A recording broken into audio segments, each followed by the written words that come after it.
નમસ્કાર વિદ્યાર્થી મિત્રો, સ્વાગત કરું છું તમારું પેન્ટેડ લર્નિંગમાં. આપણે જે રીતે વાત થઈ હતી કે ગુજરાતીની પ્લાનિંગ સાથેની તૈયારી કેવી રીતે કરવી, એના ભાગરૂપે આપણે શરૂ કરવા જઈ રહ્યા છીએ સંપૂર્ણ ગુજરાતી. ધોરણ 10 ની અંદર ગુજરાતી વિષયમાં ચેપ્ટર વાઇઝ તમને ક્વેશ્ચન આન્સરની સાથે સંપૂર્ણ સમજૂતી આપીને સંપૂર્ણ ગાઈડન્સ આપવાનો પ્રયત્ન કરવાનો છે. તો બધા પેન્ટેડ સબસ્ક્રાઇબ કરો, તમારા મિત્રો સાથે શેર કરો અને આવો શરૂ કરીએ ગુજરાતીની તૈયારી. તો શરૂઆત કરીએ છીએ સૌથી પહેલા પ્રકરણ 1 થી, જેનું નામ છે વૈષ્ણવજન. બરાબર, વૈષ્ણવજન આમ જોવા જઈએ તો પ્રાથમિક શાળાની અંદર આપણે બધાએ આ સાંભળ્યું હોય છે, ગાવામાં આવતું હોય છે. 15મી ઓગસ્ટ હોય, 26મી જાન્યુઆરી હોય, ગાંધી જયંતિ હોય, વૈષ્ણવજન જે છે આપણને સાંભળ્યા વગર રહેતા નથી.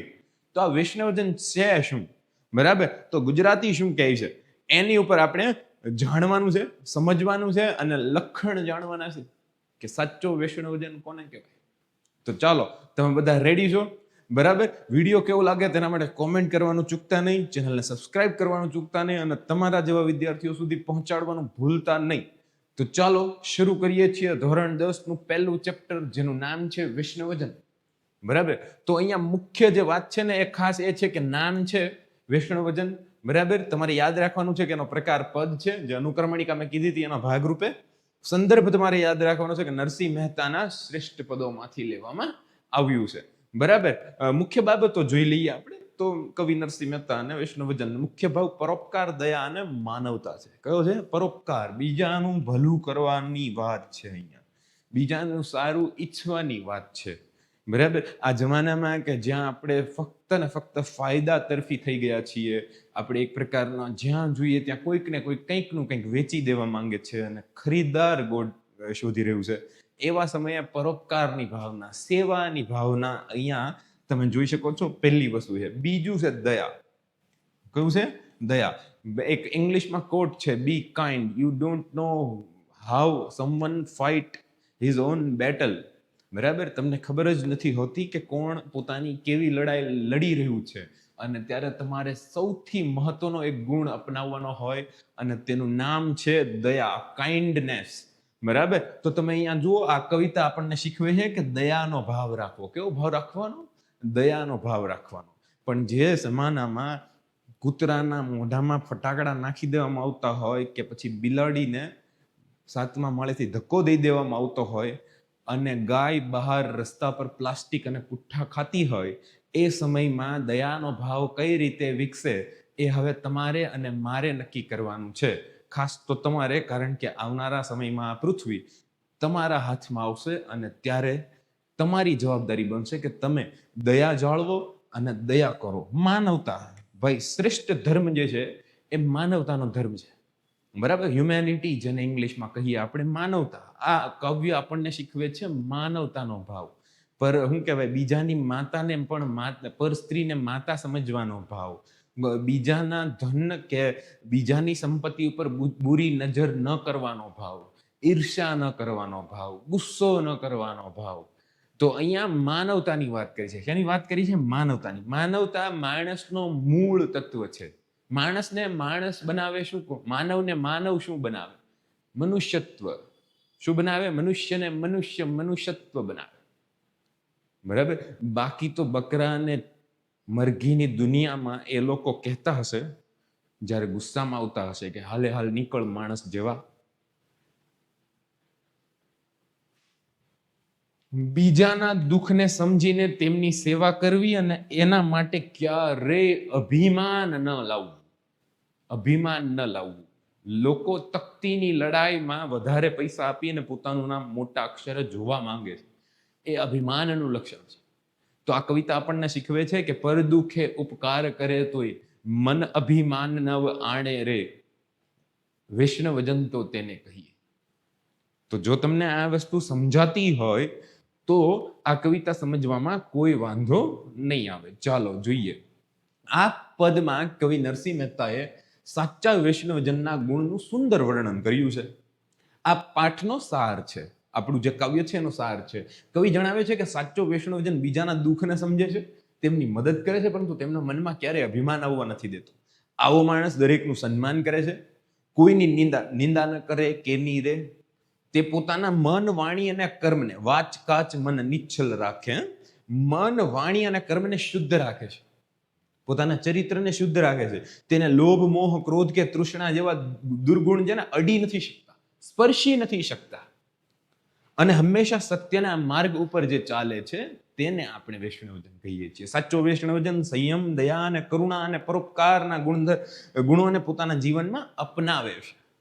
કયું? સંયમ, દરેક વાતમાં કંટ્રોલ, પેશન્સ, ધૈર્ય, સબર, દરેક ધર્મ ગ્રંથ સંયમ, દયા અને કરુણાનો ભાવ શીખવે છે. બધું જ અગર ભગવાનનું બનાવેલું છે તો પછી માણસે એટલું બધી કઈ હાય કરવાની જરૂર નથી. જો તમે આ વાત સમજો છો તો તમને કવિતાની અંદર સમજાશે કે આવા લોકો જીવનના દર્શન કરવાથી ધન્ય થઈ જવાય છે. અને કવિના મત અનુસાર ભગવાન સુધી પહોંચવાનો સાચો માર્ગ માનવ સેવા અને બીજાના ઉપર પરોપકાર, બીજાની સેવા એમાં રહેલો છે. આજે જ્યારે આસામની અંદર પૂર આવેલું છે તો તમે જોઈ શકો છો કે જ્યાં કેટલી મદદ પહોંચી રહી છે. તો જે લોકો જે મદદ કરી રહ્યા છે એ પરોપકારની ભાવના છે. કેવી ભાવના છે? પરોપકારની ભાવના છે. તો આ આખી કવિતા તમને આટલો અર્થ સમજાવે છે. જોઈએ આના આધારે પ્રશ્નોના જવાબ કેવા પૂછાઈ શકે છે. નીચેનામાંથી કઈ બાબત વૈષ્ણવજનને લાગુ પડતી નથી? બીજાના દુઃખને સમજી શકે છે, નિરાભિમાની હોય છે, અભિમાની હોય છે, કોઈની પણ નિંદા કરતા નથી. સ્વાધ્યાયનો બેઠો પ્રશ્ન, બરાબર? તો અહીંયા જુઓ, અભિમાનીમાં નીર કાઢી નાખ્યું છે અને આપણે ઉતાવળમાં જો એ ટીક કરી નાખીએ તો જવાબ તો આ જ સાચો આવે, પણ બીજું કંઈક ટીક કરી નાખીએ નિરાભિમાની તો આપણો જવાબ ખોટો પડે. તો આ એક સમજવાનું છે. વાચ કાચ મન નિશ્ચલ રાખે. તમે જોયું, વાચ એટલે વાણી, કાચ એટલે ચરિત્ર, અને નિર્મળ મન એટલે મન, અને નિર્મળ એટલે સ્થિર, પવિત્ર રાખે. કોઈના માટે ઈર્ષા ન હોય મનમાં, હિંસાનો ભાવ ન હોય મનમાં, અને સાથે સાથે મન, વાણી અને ચરિત્રથી સેમ હોય, સમાન હોય. તો આવા જે માણસ હોય એને આપણે વૈષ્ણવજન કહીએ છીએ. સકળ, આ જયારે પંક્તિ સકળ તીર્થ તેના મનમાં રે, પંક્તિનો અર્થ આપો. તમે જુઓ, વૈષ્ણવજન નિર્મોહી છે. એ કોઈ પણ વસ્તુથી સીધો ક્યારે અટેચ ન થઈ જાય, જોડાઈ ન જાય. કોઈ પણ વસ્તુ સાથેનું આંધળું જોડાણ એટલે મોહ. આ મારે વસ્તુ જોઈએ જ, અને તમે જો મમ્મી પપ્પા સામે પગ પછાડતા હોવ તો એ તમારો મોહ છે, બરાબર? જીદ, બરાબર? તો એ નિર્મોહી છે, હૃદયી છે, વૈરાગી અને લોભ અને છળ કપટ વિનાનો હોય છે. તેને કામ ક્રોધ પર વિજય પ્રાપ્ત કર્યો હોય છે. કામ એટલે હવસ અને ક્રોધ એટલે ગુસ્સો. તો બંને ઉપર એનું ચિત્ત હંમેશા રામ નામની ધૂનમાં હોય છે. એનો ભગવાન ક્યારેય નથી ભૂલાતો. પણ સામાન્ય માણસને જ્યારે ડરી જાય છે, જ્યારે દુઃખમાં હોય છે, ત્યારે ભગવાન વધારે યાદ હોય છે. તો અહીંયા આ કહેવડાવે છે. તેથી કવિ વૈષ્ણવજનને સકળ તીર્થ સમાન ગણે છે. સકળ એટલે કે દરેક તીર્થ તેનામાં હોય તેવું ગણે છે. મોહ માયા વૈષ્ણવજનને સ્પર્શી નથી શકતા. હાવ હેલું, નાના બાવને પણ આવડે એવો જવાબ છે. 2-3 લીટીમાં પ્રશ્નો લખવાનો હોય ત્યારે 2-3 લીટીમાં જ લખવાના, બરાબર? વાક્યોમાં લખવાના હોય, એ વાક્યો લખવું જોઈએ, પણ 2-3 વાક્યોમાં જવાબ આપો એવી રીતે. તો 2-3 વાક્યોમાં પછી તમારે ફકરો આખો નથી લખવાનો, ટૂંકમાં સમજાવવાનો પ્રયત્ન કરવાનો છે તમારી ભાષામાં. તમે જવાબ લખતા શીખશો ને તો મને ગમશે. આપણે શું કરીએ છીએ કે તૈયાર જવાબોને યાદ રાખીએ છીએ અથવા તો ગોખીએ છીએ, પણ આપણને કોઈ બીજું તૈયાર કરીને આપે તો આપણે બુદ્ધિ વગરના કહેવાઈએ. હું તમને નમ્ર વિનંતી કરું છું કે જો તમે જવાબ લખતા શીખશો ને તો જ તમને સારા માર્ક્સ આવશે, તો તમારો આત્મવિશ્વાસ વધશે. પણ જો તમે ગાઈડની મદદથી વાંચીને જાશો તો ગાઈડવાળાનો બિઝનેસ વધશે, સરવાળે તમને કંઈ ફાયદો નહીં થાય. ચોપડી આપેલી છે, સર સમજાવે છે, તમારી પાસે વિડીયો છે, તો પછી ગાઈડનો ખર્ચો કરાય નહીં, પ્રેક્ટિસ કરાય કે હું જવાબની નજીક પહોંચ્યો કે નહીં. પછી શાળા મિત્રમાં જઈને ચેક કરી શકો. GSEB સોલ્યુશન કરીને એક સાઇટ છે, એના ઉપર તમે જઈને ચેક કરી શકો કે આખા ચેપ્ટરમાંથી કેટલા સવાલો નીકળી શકે છે. સમજાય છે? તો તમારે આ રીતે આગળ વધવાનું છે, નહીં કે ગોખ કરીને આગળ વધવાનું છે. પાક્કું કરેલું હશે, એકવાર મનન કરેલું હશે તો વાંધો નહીં આવે. જ્યારે એક્ઝામ આવે ત્યારે પહેલું ચેપ્ટર લઈને નહીં બેસતા, ત્યારે 1 થી 5 ચેપ્ટર તૈયાર હોવા જોઈએ. પછીના 5નું રિવિઝન થતું હોવું જોઈએ. બધું તૈયાર હોવું જોઈએ. 1 થી 5 તો જોવાના જ ન હોય. જ્યારે એક્ઝામના દિવસે એક વખત નજર મારીને જતું રહેવાનું હોય, બરાબર? ત્યાર પછી વાચ કાચ મન નિશ્ચલ રાખે, પછી કોના દર્શન કરવાથી 71 પેઢી તરી જાય ચેક કરવાનું ના હોય. એ તો તૈયાર હોય. તો તમને હું આજે આપી રહ્યો છું એ એટલા માટે આપી રહ્યો છું કે તમે આની તૈયારી કરો અને વ્યવસ્થિત તૈયારી કરો. હું આ સાઈડ ઉભો રહું એટલે તમને આખા જવાબો દેખાય, બરાબર? જેનાથી તમને વાંધો ના આવે. કોઈના દર્શન કરવાથી 71 પેઢી તરી જાય. તમે વિચાર કરો, 1 2 ને 71 પેઢી તરી જાય. જેના વૈરાગ્ય દ્રઢ હોય, લોભ અને છળકપટ ન હોય. કેટલાક બાબત એવા હોય કે આપણી ત્યાં સારી વસ્તુ ભાળી જાય ને તો કે એ બચ્ચા દે દે મુજે, પણ તો એની પાસે લોભ છે. કામ ક્રોધનો વિજય પ્રાપ્ત કર્યો હોય. મેં વચ્ચે એક કુંભનો વિડીયો જોયો હતો જેમાં એક બાવો હતો ને બધાને પટ્ટીથી મારતો હતો અને લોકો એની પાસે માર ખાતા હતા, આશીર્વાદ લેતા હતા. એનામાં ક્રોધ છે, વૈરાગ્ય તો છે જ નહીં. એ ચંચળ છે, જેને મારવાનું મન થાય છે. તો એ શાસ્ત્રોની સાવ વિરુદ્ધ છે. જે વૈષ્ણવજન મોહ માયાથી પર હોય, જેનું ચિત્ત હંમેશા રામ નામની ધૂનમાં લીન હોય, એવા તીર્થ સ્વરૂપ વૈષ્ણવજન દર્શન કરવાથી, માત્ર દર્શન કરવાથી 71 પેઢી તરી જાય છે, દર્શન કરનારની. તો તમારે આવી રીતે સ્પષ્ટ શબ્દોમાં જણાવી દેવાનું. કેટલા વાક્યો છે અહીંયા? 1 ગણો, અહીંયા 1 અને આ 2, વાત થઈ ગઈ પૂરી. મોટું વાક્ય છે જોકે, બરાબર? પર સ્ત્રી જેને માત્ર સૌની તરફ સમાન ભાવના સમદ્રષ્ટિ રાખવાનું કહે છે ને બીજાની સ્ત્રી છે એની પર કુદ્રષ્ટિ, ખરાબ દ્રષ્ટિ કરવાની ના પાડે છે અને માતા ગણવાનું કહે છે. આપણે ત્યાં તો ઊંધું છે. આપણી બેન, આપણી માતા, બીજાની માતા નહીં. ઈ કંઈક. તો જો આ સમજાઈ જશે તો તમને પાઠમાં વાંધો નહીં આવે. તો સમજાણું? ચલો, હવે વાત આવે મોટા પ્રશ્નની. હવે મોટા પ્રશ્નની જ્યારે વાત આવે ત્યારે આપણે એ ધ્યાન રાખવાનું છે કે સૌથી પહેલા કર્તા અને કૃતિ લખવાના છે, બરાબર? મારા વાંધો નહીં, અહીંયા હું લખી દઉં તમને. તો અહીંયા કર્તા, કૃતિ અને સાહિત્ય પ્રકાર, આટલું પર્યાપ્ત છે. સંદર્ભ યાદ ન હોય તો ચાલે. મને એવું લાગે છે ધોરણ 10 ના વિદ્યાર્થી માટે, મને જ્યાં સુધી મારો અનુભવ કહે છે ત્યાં સુધી, કે આ 3 વસ્તુ સ્વીકાર્ય છે, આવકાર્ય છે અને આ 3 વસ્તુ હોવી જોઈએ. પછી એ કોલેજમાં કે 12માં નથી કે તમે એને સંદર્ભ પૂછો. સંદર્ભ પૂછવો હોય તો એ લોકો એક વાક્યમાં પૂછે છે ઘણી વખત કે તમારો આ પુસ્તકમાંથી કયો પાઠ તમારા અભ્યાસક્રમમાં છે. તો જો એ ત્યાં 1 માર્કમાં પૂછતા હોય એવો એ મહત્વનો સવાલ બનતો હોય ગુજરાતીમાંથી, તો પછી મને એવું લાગે છે કે મારે ગુજરાતીના મારા વિદ્યાર્થી મિત્રોને એટલો ભાર ન આપવો જોઈએ કે તમે અહીંયા પણ સંદર્ભ લખો. પણ જો તમને યાદ હોય તો તમે બેશક લખી શકો છો, એમાં કોઈ વાંધો નથી. આ તો મારું એવું કેવું છે કે 10મા ધોરણના વિદ્યાર્થી ભાઈઓ બહેનો માટે કેટલું મહત્વનું હોઈ શકે સંદર્ભ. તો મેં આટલી વ્યાખ્યા કરીને આપી તમને. મને ભાઈ આવું લાગે છે, મારો મત આવો છે ગુજરાતીમાં. હકીકતમાં તો અહીંયા જો સ્પષ્ટ શબ્દોમાં એમ કહે છે કે 7 થી 8 લીટીમાં પંક્તિમાં જવાબ આપો કે વાક્યમાં જવાબ આપો, બરાબર? તો અહીંયા જ તમને ખબર પડી જાય છે કે આમાં 7 થી 8 લીટી લખવાની છે. અહીંયા જો સમજૂતી વિસ્તારપૂર્વક આપો અને 1.5 પેજ કોલેજની જેમ ભરવાના હોય ને, પ્રસ્તાવના આવતી હોય ને, પછી વિવરણ આવતું હોય ને, પછી પૂર્ણાવતી આવતી હોય ને, એવું બધું કોલેજ લેવલે હોય. મને નથી લાગતું કે 10માં હોય. તો આપ જે બધા કરાવે છે, મારા વિદ્યાર્થીઓ ઘણી વખત મને કહેતા હોય કે સર આવું બધું લખવાનું કહે છે. તો હું એ લોકોને એમ કહું કે આ 3 વસ્તુ આપણે કરીએ જ છીએ અને યાદ જ હોય છે અને અનુકર્મણિકા કરવાની જ કીધી છે. સંદર્ભ યાદ જ રાખવાનું છે. હું એમ નથી કહેતો કે નથી રાખવાનો, પણ અહીંયા જ્યારે આ મોટા સવાલો આપણે કરતા હોઈએ છીએ ત્યારે એનો એક વધુ ભાર ઉત્પન્ન થતો હોય છે વિદ્યાર્થીમાંથી. તો આપણે એ વિદ્યાર્થીનો ભાર હળવો કરવાનો છે. મને લાગે છે કે બોર્ડ આટલું બધું રીતે વિસ્તારપૂર્વક નથી માંગતું કે તમને 3 માર્કની અંદર આ 4 વસ્તુઓ લખવાનું કે પછી પાછો તમે એનો જવાબ લખો. મારી વાત જો ગળે ઉતરે તો વાંધો નથી, પણ આ 3 વસ્તુ તો ફરજિયાત છે, બરાબર? પછી તમારે જવાબ લખવાની શરૂઆત કરવાની છે. પહેલો મુદ્દો તમારો શું હોઈ શકે કે નરસિંહ મહેતા વૈષ્ણવજનના લક્ષણો દર્શાવતા કહે છે કે દુનિયાની તમામ વ્યક્તિને તે વંદન કરે, અર્થાત સૌનો આદર કરે, તે કોઈની નિંદા કરતો ન હોય, તે તેના મન, વાણી અને ચરિત્રમાં કોઈ ભિન્નતા ન હોય, તફાવત ન હોય, અલગ અલગ ન હોય, એમ લખી શકો તમે. આપણે એવું ને, આપણે અહીંયા ધારો કે મેં તમને સવાલ જવાબ આપ્યો, તમે સ્ક્રીનશોટ લઈ લીધો, તો તમે આ જવાબને પકડી લ્યો. શું કરો? પકડી લ્યો. પછી ભિન્નતા જેવો શબ્દ આવે ને તો એની ઉપર તમને ભૂલાઈ ગયો હોય ને તો પ્રેશર આવે કે આહા, આ તો આ વાક્ય આ સાહેબે આમ કીધું છે, મારે આમ લખવાનું, તો હાલે કે ન હાલે? હાલે. અર્થ તો એક જ થાય ને.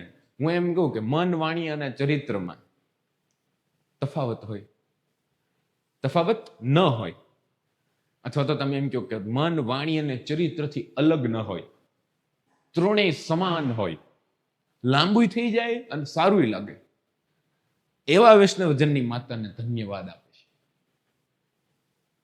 તેમની માતાને પણ વંદન કરે છે. સાચો વૈષ્ણવજન હંમેશા પારકાના દુઃખ દૂર કરે અને મનમાં ઉપકારની ભાવના ન લાવે, ક્યારે અભિમાન ન કરે, ક્યારે ઉપકાર કર્યાનું અભિમાન ન કરે, ક્યારે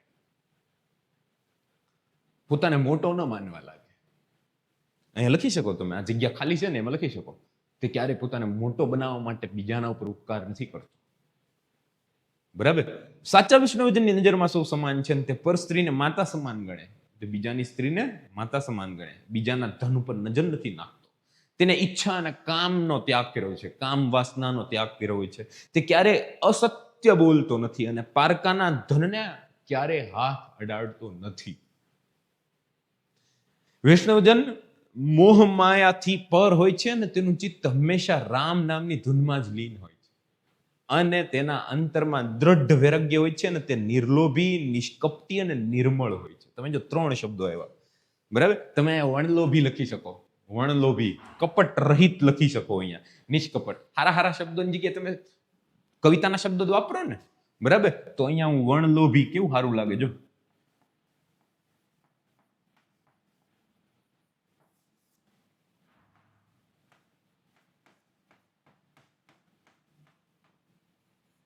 બરાબર? કપટ રહિત.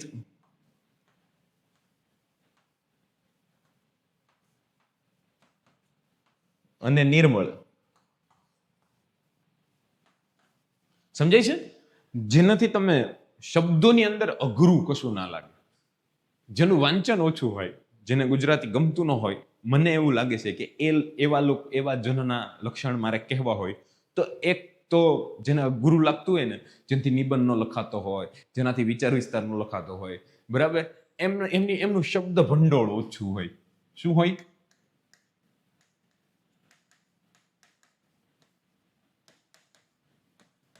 કારણ કે એમનું વાંચન જ નહીવત હોય. જો વાંચન કરો ને તો તમને સમજાય કે ક્યારેક નિબંધ લેખનમાં તમને તમારી સમાજ વિદ્યા મદદ કરી જાય. સમાજ વિદ્યાના કેટલાય બધા પાઠ છે, તમને મદદ કરી જાય. ભ્રષ્ટાચાર માંથી મદદ કરી જાય, ગરીબી સમજાવવા મદદ કરી જાય, ભૂપૃષ્ઠમાંથી, ભૂગોળમાંથી તમને ઋતુઓનું વર્ણન મળી જાય. તમે વિચાર કરો, 8મા 9મા સામાજિક વિજ્ઞાન વાંચજો પછી તમારા નિબંધના મુદ્દાઓ વાંચજો. ક્યારેક તમને એમ થશે કે ઓહો, આ તો બધું સામેથી નજર સામેથી વયું ગયું. પણ પછી એમ કે એ બધું થોડું યાદ રાખવાનું હોય સાહેબ. તો યાદ રાખવાનું હતું, શું કામ હતું? 8મા માટે જ હતું, 9મા માટે જ હતું, હવે 10મા પછી પાછેથી એકડો ઘૂંટવાનો પહેલેથી શરૂ કરવું પડે. વર્ણ નો ખબર હોય, વર્ણ એટલે શું ને, એક ખબર ના હોય, વર્ણ વ્યવસ્થા નો આવડતી હોય. આપણે એમ કહીએ ને કે ક્ષ છે, ક્ષ, તો એનું ક વત્તા શ વત્તા આ 9મા આવી ગયું. પણ 9મા તો સર, એ તો પસ્તીમાં આવી ગયું સર, બરાબર? તો તમારે આ લખવા માટે કોઈની જરૂર નથી, મારી તો બિલકુલ જરૂર નથી. પણ તમે જો એક વખત નક્કી કર્યું કે હું ગુજરાતી વાંચીશ, ન્યૂઝપેપર વાંચીશ, બરાબર, થોડુંક ઇતર વાંચન કરીશ, બરાબર, એકાદું સફારી તો બંધ થઈ ગયું હવે, પણ એના બરનું કોઈ સારું મેગેઝિન, કોઈ રવિવારની ગુજરાત સમાચારની પૂર્તિ, બરાબર, શનિવારની ગુજરાત સમાચારની પૂર્તિ, આવું કંઈક હું વાંચીશ, 10-15 મિનિટ પોતાને આપીશ, જેનાથી મારું શબ્દ ભંડોળ વધે, મારી જાણકારી વધે. આ તો ચેટ જીપીટીમાં સીધો સવાલ જવાબ પૂછવા જશે. ચેટ જીપીટીનો મતલબ એ નથી કે તમે એને સીધો સવાલ જવાબ પૂછો અથવા તો સીધી વસ્તુ એની પાસે કંઈક બનાવડાવી નાખો. ચેટ જીપીટી તમારા કામને નિખારે. તમે લખો ને પછી ચેટ જીપીટી એમ પૂછો કે આની અંદર ક્યાં ભાષાકીય ભૂલ છે, તો ચેટ જીપીટી તમને જવાબ આપશે. તમને એમ પૂછો કે આનાથી બહેતર શું થઈ શકે, તો એના સજેશન લેવાના. પછી એનું ઉપાડી લઈએ ને તો ક્યાંક આબરૂના ધજાગરા થાય. એઆઈ મેડ કન્ટેન્ટમાં વયા જાય આપણે. હવે થયું એવું કે જૂનું કન્ટેન્ટ છે ને એની કિંમત વધવા લાગી છે. બરાબર, તો સવાલનો જવાબ આવી રીતે કંઈક લખવાનો થશે. બરાબર, પછીનો પ્રશ્ન છે, નીચેની કાવ્ય પંક્તિ સમજાવો. વૈષ્ણવજન તો તેને કહીએ જે પીડ પરાઈ જાણે રે, દુઃખ પર દુઃખે ઉપકાર કરે તો મન અભિમાન ના આણે. મેં એક જ મુદ્દો આપ્યો છે, તમારે આની ઉપર બીજા 3-4 મુદ્દા લખવાના છે. આ તમારું આજના વિડીયોનું લેસન છે. બરાબર, કોમેન્ટમાં તમે લેસન કરો ને તો મને કહેજો કે સર તમે લેસન આપ્યું હતું ને મેં કરી નાખ્યું. બરાબર, આટલું કરજો.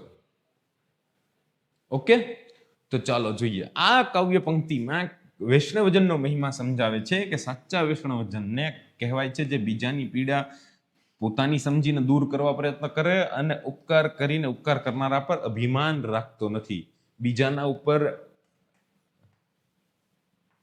બીજાને કરેલી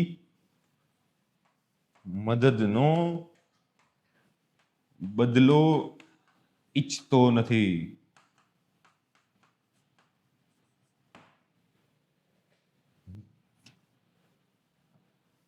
પોતે યાદ રાખી અભિમાન નથી કરતો.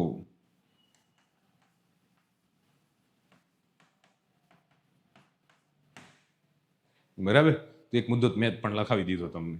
તો આશા છે કે તમને આ પ્રકરણની અંદર જે કાંઈ મારે કહેવું હતું એ થઈ ગયું છે. બરાબર, તમે આની અંદરથી જે શબ્દો છે, બરાબર, વાચકાચ મન નિશ્ચલ રાખે, આ એક જ એવું છે કે જે વારંવાર પૂછાય છે. બરાબર, વૈષ્ણવજનના જે લક્ષણો છે ને વારંવાર પૂછાય છે. બરાબર, તો એ તો કરી જ નાખજો. બરાબર, થઈ જ જવું જોઈએ આ જ મહિનામાં. બરાબર, હું તો એમ કહું છું આ તો થઈ જ જવું જોઈએ. પહેલા અત્યારે મારો વિડીયો તમને રિવિઝનમાં મદદ કરવો જોઈએ અને તમે વિડીયો જોતા જોતા એમ કહેવા જોઈએ કે સર આ તો બધું આવડે છે. તો કેવો લાગ્યું તમને ચેપ્ટર 1 નું આખું વિવરણ? અમે આ પ્રકારના દરેક ચેપ્ટરના વિવરણ લાવવાના છીએ, તમને મદદ કરવાના છીએ. આશા છે કે તમને બધાને મજા આવશે. તમારા પ્રતિભાવ માટે કોમેન્ટ સેક્શનમાં કોમેન્ટ કરવાનું ના ચૂકશો. બરાબર, હું તમને મળીશ બીજા ચેપ્ટર સાથે. ત્યાં સુધી મને રજા આપો, ચેનલને સબસ્ક્રાઇબ કરો, ભણતા રહો, વિડીયો શેર કરતા રહો. બરાબર, અને ખોટી કોમેન્ટો નહીં કરવાની, ખોટા લાઈવ અટેન્ડ નહીં કરવાના.